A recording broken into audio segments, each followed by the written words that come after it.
everyone. Welcome to Merit TV episode 15. We're going to change things up a bit today and possibly for the next few episodes. We're always getting a lot of questions around merit strategy, of how are other institutions getting buy-in from internal stakeholders, where people are finding their content ideas from faculty. So I'm excited to announce that today I'm going to be interviewing Samantha over at Lasell University in Massachusetts, and she's going to be sharing her experience with creating a strategy and her day-to-day usage of merit. And here she is now. Hi, Samantha. Hi. How are you? Good. How are you? I'm good. Thank you so much for joining us for Merit TV. You're welcome. So glad to be here. Okay, so why don't we start off by giving everybody an overview of where you come from and your experience with higher ed. Absolutely. So I've been working in higher education, in development, marketing, and communications for 10 years. And I'm currently at Lasell University, where I'm Assistant Director of Communications, and I have been there for 3 years. Great. Well, can you talk a little bit about your merit strategy, kind of how you're implementing merit? I know that you've done a lot of hard work for the last 3 years to get merit up and running. So if you could share with everybody, that would be great. Sure. Our strategy has evolved. The big step that we took starting at the end of 2018 and early 19 was looking at achievements as being a really broad word. So one of my mottos is there's no achievement too small.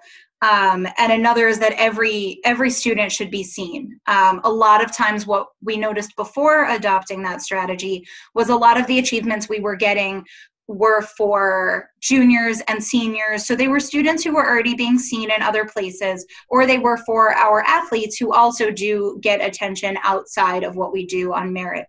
And I really wanted to find a way to acknowledge the work that our first year students, our sophomore students, and also just maybe some of our upperclassmen who weren't in some of these outward-facing organizations that often would tell us about their achievements. I wanted to find a way to acknowledge the work that they were doing. And so when we adopted this new strategy, one of the things that I started doing was working more with faculty and staff in different departments across campus to find out, did they have student interns or student workers who were pioneering or even initiating really interesting projects in their office? Was a professor who was teaching a first-year seminar doing some type of research project with their students and with a local company that we could profile? So it wasn't so much, achievements in the sense of awards and honors and titles, but what was the actual work they were doing? And every student on our campus does work in some form or another. So to me, it felt like there was no boundary between us profiling that other than just knowing what was happening on campus. So can you talk a little bit about your strategy of gathering content? How are you educating internal stakeholders and faculty to find these stories? Absolutely. So like I mentioned, that was a big step in us feeling like we had access to what was happening on campus, especially behind classroom doors or projects that were taking place entirely within the confines of smaller meetings. So I did an email outreach campaign in our first year of trying this to all faculty and utilize some faculty members who had successfully communicated stories with us as examples and sort of as cheerleaders for the initiative that we were doing, and giving them really concrete examples of saying things like, is your class doing a project? Is your class working with any external partners? Is your class collaborating with another class? Are your students writing papers about interesting topics? And giving them things like that where the answer was going to be yes in some way, shape, or form made them realize, yeah, we could totally have our students' work featured. And from there, it was sort of figuring out the flow of work. So in some cases, faculty members were very quickly able to send me, here's my class roster, here's 3 bullet points about the project we've been doing, go to town. And so that one is a little bit more work on my end, but still pretty easy because we've got all of that firsthand information. Some faculty members would get really invested. So I'd not only get the names of the students and here's a few bullet points, but here I got a quote from each student about what their paper is about, and I've got the paper topics, and I've got the book that inspired it. And using all of those customization fields in Merit, we could produce stories that were really full of detail that, especially for a first-year student, is going to look really impressive, that this person wrote a paper based on this, and here's a quote about it. Oh, and here's the faculty member who is a former chairperson of some big organization commenting on the work that the student is doing. And we saw really big successes with those types of stories. And from that, I think faculty just saw we could push the work they were doing, but they're huge champions of our students. And so in turn, they see that Merit can also be a huge champion of our students. So do you think that that excitement has kind of prompts them to send out more ideas than you would even reach out for? Yeah, in some cases, my goal is always eventually with each of these people to kind of just get them in the habit of sending me stuff. And maybe on the off chance that it doesn't quite make sense for Merit, then I can think, oh, well, maybe this is an Instagram post because it's really just an image and we don't have much detail for a story. But in a lot of cases, yeah, I'll now just get unprompted emails of, thought you might want to know, we had a one-on-one meeting with this company last week. Here were the students in attendance. Oh, and I already wrote the story for you, so just edit however you need. And that part is really cool because then I can focus my attention on other people who maybe haven't become as involved in this effort, and then still have a flow of unique stories coming in. Can you talk a little bit about the structure at Lasell? Yeah, absolutely. So I'm part of our marketing and communications department. So we do have dedicated folks for marketing. I'm on the communication side. So on the comm side, we are a 2-person mini team. And then on the marketing side, we have additional folks who are handling all types of paid opportunities, design, strategy, things like that, our website. So on the communication side, we're a really small group. And so Merit is a huge opportunity for us to make our team bigger. It's basically a third team member for us. So one of the things that I will do when I'm planning out content for all of our channels, I'm pushing out content on our website as news stories. I'm putting them into our community magazine, and then also on our social channels. And then also thinking about, do I need to share this with our director of communications as a bigger PR opportunity, or vice versa. You know, he may come and say, this is a story that we want to push out through Merit. So one of the nice things that we do is every content idea we get in, we weigh across all of those platforms and we include Merit in that discussion. So it might be to the effect of, we just published a story this morning, actually. We had 15 of our recent graduates present their senior fashion design collections at Boston Fashion Week virtually this year in lieu of the normal runway show that they would have had in May. And so with that, I had individual student names. So I knew right away, this is going to be a Merit story and I'm going to customize it. I'm going to get their collection names. I'm going to get quotes from faculty members, and I might add some media in. And then thinking about that, for other platforms, I know that I could share maybe just the media on Instagram. On Facebook, I'm going to have some more anecdotes and I'm going to include the video, but it is all complementary at the end of the day.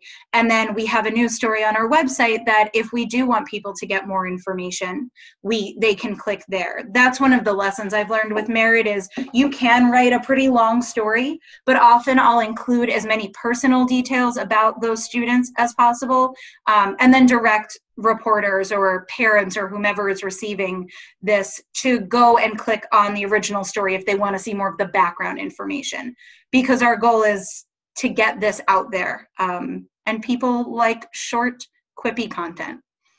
Yes, they do. Wait, so what is the value that you promote internally to your senior leaders when it comes to Merit? Sure, that's a great question. Going back to a little bit what I talked about with strategy, with the idea that every student should be seen. One of the things I started thinking about once I got comfortable in Merit was writing stories that could potentially help student retention. So again, some of our first year students, or maybe transfer students, or those who haven't felt comfortable or haven't found the clubs or organizations that are sort of those easy stories we can write, or who aren't athletes that we're getting pretty frequent stories written about. I started thinking about ways that we could highlight work that would showcase those students, and in turn, maybe that inspires them to get involved with something else, or just makes them think, hey, Lasell sees what I'm doing, because we do, and we care. But oftentimes, how do you express that? You know, what's a way that you can show that without telling it? And this was the perfect way to be able to do that. One of the examples is we have a program called Lasell Works, and this is a cost savings initiative that is professionally focused. So students who partake in it are doing specific courses in professional development, and then they're working part-time and tying those lessons learned in the classroom back with the work that they're actually doing, wherever that might be. And so I thought, why can't we profile that these students are in this program? It's different. Not everybody is in this program, and they self-selected, which is a really important choice to be making. And so we just dove in. We got the list, we shared it, and we got so many local papers to pick it up. They thought it was unique and interesting. And then I would take those clippings and share them with our head of the program, who couldn't believe that this news, which didn't seem like as much news to us anymore, because we talk about this program every single day in our office. But to these local papers, to these parents, to these high schools, they had never heard of it before. So this was huge. And that's another way that I just tried to get buy-in from our internal stakeholders and from senior leadership, is showing that things that seem common to us, that are sort of standard achievements, they're not standard. Our students are doing really incredible things. And especially when you pitch it to an outsider, it's absolutely huge. Yeah, I love that. I mean, we say that all the time. Just because somebody might be handling this type of story every year, maybe once a semester, it's still unique to that student. And it could be the first time, the first family member that's experiencing that, or, have a connection, a really special connection, I think, to the papers. So you don't know what's going to happen when you're writing that story. We try. Yeah. What I always try to think of a baseline of, would a family member of this student be proud to see it? And the answer is always yes. So that to me is what makes a good story. Another piece that I also use is taking advantage of Merit AI. So for things like our student organizations, if they have blogs, or our athletics department, which has all of their own stories going up about every single game that takes place or was taking place on campus before COVID-19, all of those recaps would get pulled into Merit AI, and all we had to do was pull the RSS feed from those. And it basically does the work for us, where the story gets pulled in and it identifies all of the students who are listed in that achievement. So that is a huge win as well, because again, it does some of the work for us, so we can spend our time digging up stories that maybe only involve 1 or 2 students, and spend a little more time making sure we give it the attention it needs. And I'll just say, for those of you that are watching that might not have Merit AI set up, or don't really understand how that works, it really is a time saver. And I know that most of you are going to have blogs and RSS feeds that could be plugged in. So if you have questions on that, how you can kind of be working, I would say, working smarter with the tool, contact us, because we're more than happy to help you figure out how does this work and what can we plug in. It really does save a lot of time. Yes, it does. See, we have proof. So we know that 2020 has been different when it comes to the college campus. And how are you handling that? What is your COVID strategy when it comes to the student stories, and how are you finding information and sharing it? That's such a good question. And it's the question that I asked myself at the start of the pandemic too, of what are we going to do if I'm not on campus? What do we do if our students aren't on campus? one of the things that we did for this fall semester is we gave students the choice. They could either take classes entirely online and live off campus, they could commute to campus, or they could be resident students and their classes might take form in all different ways. And one of the things I wanted to be sure of is that just because a student made the choice to be online didn't mean that it was a choice to not be seen or not be recognized. So some of our pre-COVID strategy worked really well there because I wasn't going classroom to classroom, club to club, looking for these types of things. So part of it is that I had some of my faculty champions and staff champions of merit who were ready to go. Hey, our students actually pivoted their entire work and final project, and now we're looking at how COVID is impacting hospitals or how it's impacting physical therapy clinics that our students often do internships at. And so we'd profile that type of work.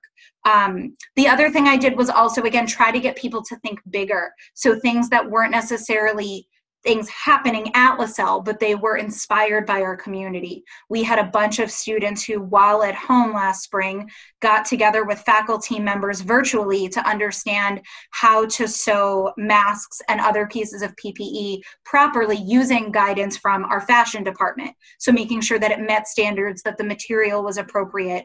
And we highlighted that. It wasn't a class project, it wasn't a club project, it was just a community initiative that felt really good. Another piece too is, again, the idea of there's no story too small. So really focusing on the efforts of one or two students here or there.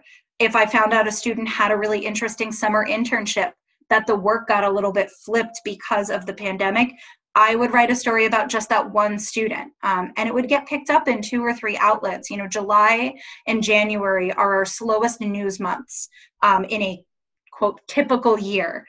We don't have students around, athletics aren't happening, classes aren't happening, but this July we had 97 stories that we know of that were published on websites for or printed in hometown newspapers for our students. And we were looking at about 3 million estimated impressions on those stories. That was just from Merit stories. So that's barring any other PR outreach that we did to our own target networks. And that was a really big deal for us, not only in one of our slowest months, but during a pandemic. Yeah, that's great. That's so exciting, the math. That's just, I got the chills when you said that. That's such a happy story. Our students are amazing, and our faculty know exactly how to educate and then utilize their skills to push it out into the world. That's great. So you talked a little bit about ROI of your impressions that you've received from Merit. So why don't we just jump right into kind of your results. So how are you tracking and how are you showing this to the rest of your department? And I know that you probably create all sorts of reports. How are you sharing those? Yeah, I try to be sparing with it so that I'm lucky that our institution feels very strongly about Merit. And so the data that I'm giving them is just showing, you know, the proof that it's working, that it continues to work and it continues to exceed our expectations. So one of the things I do, like I mentioned, is we keep track of any stories that our students or faculty members are mentioned in. And we know which ones came from Merit because we're not pushing those stories out through other outlets. And that customization piece allows us to really know that it came from Merit. So we are tracking that monthly and then also looking at the impressions generated both digitally as well as in print from each of those publications. We put all of that together to have a better understanding month over month and year over year of what our reach looks like. We know that in January, February, and maybe into March, we're going to have a lot of hits because we pushed out our Dean's List recipients in December. We know that in May and June, and even trickling throughout the summer, we're going to have a lot of stories coming up because we shared who graduated. But beyond those standards, we need to understand what makes papers excited, what gets websites excited, what engages parents. And so that's where some of those smaller stories are really helpful because we can really look at, well, if we only sent this to 3 people and they all clicked on it, what if we tried a story like this with 10 people, with 100 people? those are the types of things I'm looking at. And then what I'm sharing with our senior leadership, I'm sharing reports that are coming from Merit. And those are really helpful because they compare our year over year social impressions, our social engagement, our general reach, our click rates, and our open rates on emails. The open rates are really important to us because we know that after they receive 2 or 3 of these emails, that our students know what a Merit email looks like. And we want them to. We want them to be like, oh, another achievement, go me. But the open rate to us is so important because we know then that they're likely to click on the story. If they didn't open it, then I might start to think, is there another way that we can get students engaged while using Merit to share their achievements? But we're very lucky in that it seems to draw them in. They don't seem to get bogged down by the idea that there's too many achievements. They're engaging with almost all of them. And if you're not aware of the reports that we're talking about, Merit automatically sends out, I think it's twice a year, we send out reports to everybody so that you can see all of your stats and we can compare. And also the customer success team is available to help you understand and put together some goals if you're really trying to figure out, well, how do I pitch my success? How do I figure out what our strategy is? So again, contact us and we're happy to help you kind of come up with your own way of pitching your stats as well. That was a huge push for me as well when I got my first report. It got me thinking, well, what isn't on here that I want to think about? And then talking with folks at Merit saying, well, what are stories you're seeing being done that are really successful, that are for broader topics that we could apply at our school? That was really helpful in starting to think outside of the box. The other thing that's nice too is you have access to all of that data within your client portal.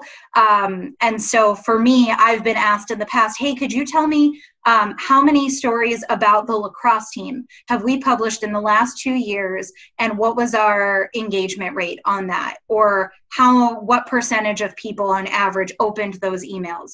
And I can pull that, which is awesome. And you said that you've had a lot of luck with athletics. So can you talk a little bit about that relationship? Because I know that there's a lot of schools that have tried to engage and they have not had much luck with that. Sure. So we're lucky. We have really strong communication with our athletics department. What I'd recommend is connecting with whoever is in charge of communications in your athletic department. So usually it might be a sports information director or director of sports communication, but for us, that's the person who is generating those stories. They're writing the post-game play-by-plays. They're writing those MVP highlights. For us, we're a member of GNAC, and so they frequently highlight rookies of the week or players of the week within each sport. And so if that player is a Lasell player, we're writing a story about that. The nice thing is all of that is already being written by our athletic department. And so when they post it on their section of the website, we have a feed coming from that tells Merit, anytime you see something come out of here, you're going to put it in Merit AI. So for me, it could be overwhelming if I had just searched for those stories each time because we have a lot. But using Merit AI has made it really easy to just pull them, make sure that the details we're sending out are relevant to pushing out to an external publication. Sometimes you get a lot of data in there about each game that we don't need to send out. And then I just send it out. It's as easy as that. So I would definitely recommend connecting with whoever handles athletic communications because they're likely already doing this. So whether they help to input those stories into Merit or they help you set up an AI feed, you likely already have that content on your hands. How long would you say it takes you? So now that you have the AI feed set up, how long does it take you from pulling in the content that's already being written by, say, the SID and pushing it into Merit on your side?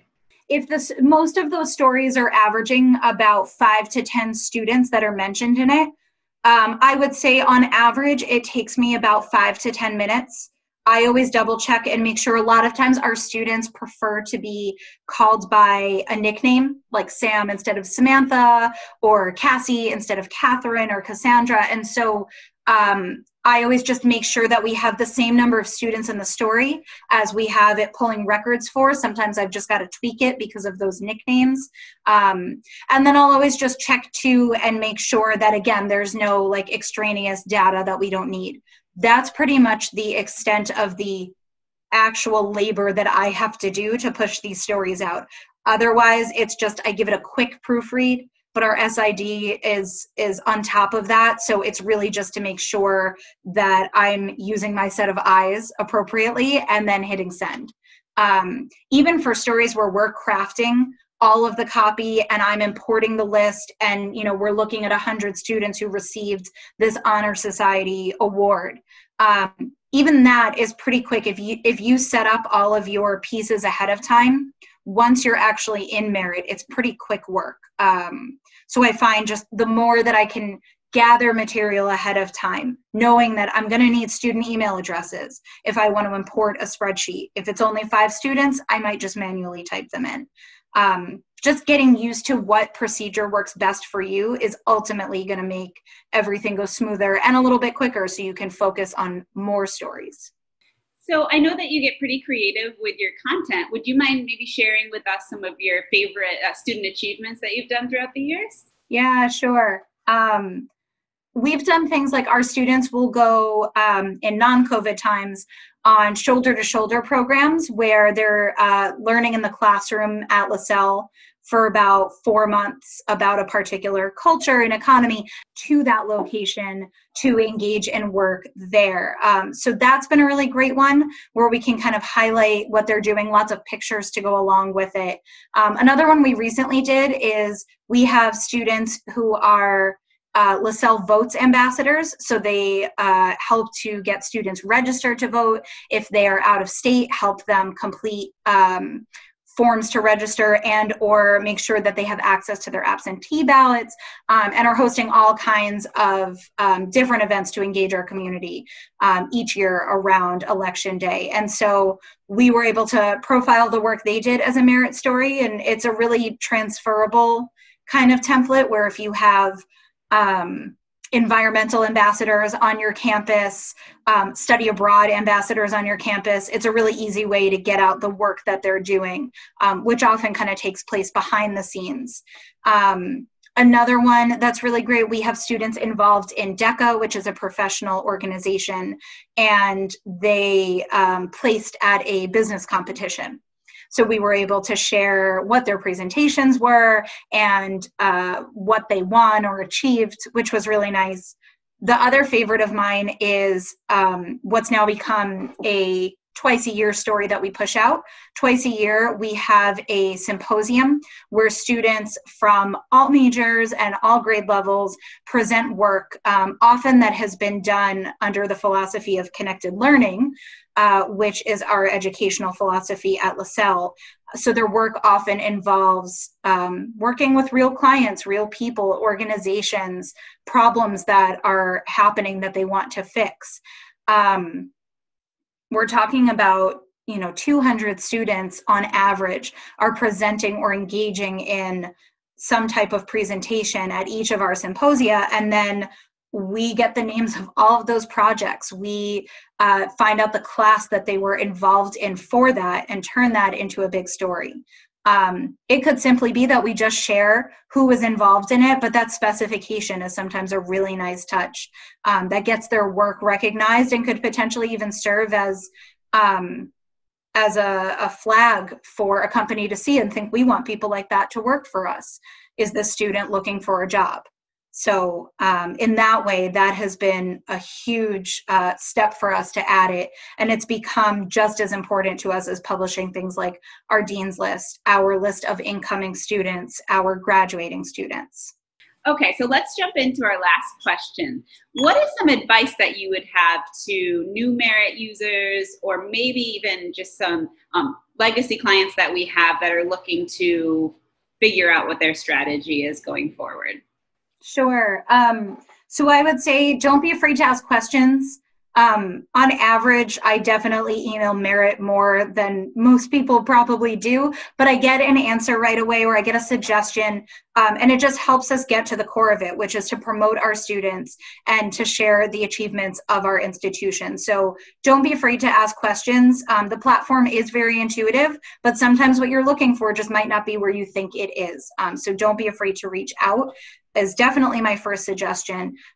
Talk with colleagues that you may have at other institutions. You know, I think even though every institution may have a dean's list or a president's list, using that idea, it's going to be unique because you only have your students. So don't be afraid of trying out ideas that other institutions have used, because they may evolve into completely unique ideas over at your institution.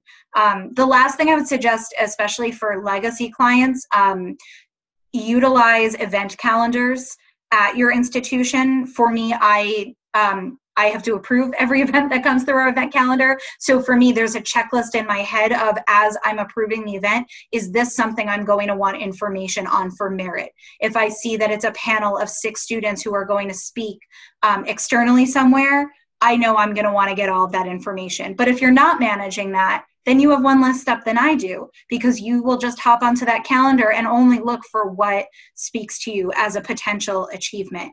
And in that way, it also helps you be proactive, because you might see that there are 5 speaker series happening throughout the year, and each one of them is being facilitated by a student leader. So you can get all of that information ahead of time. So when the time comes, all you have to do is stick it in and, you know, click submit.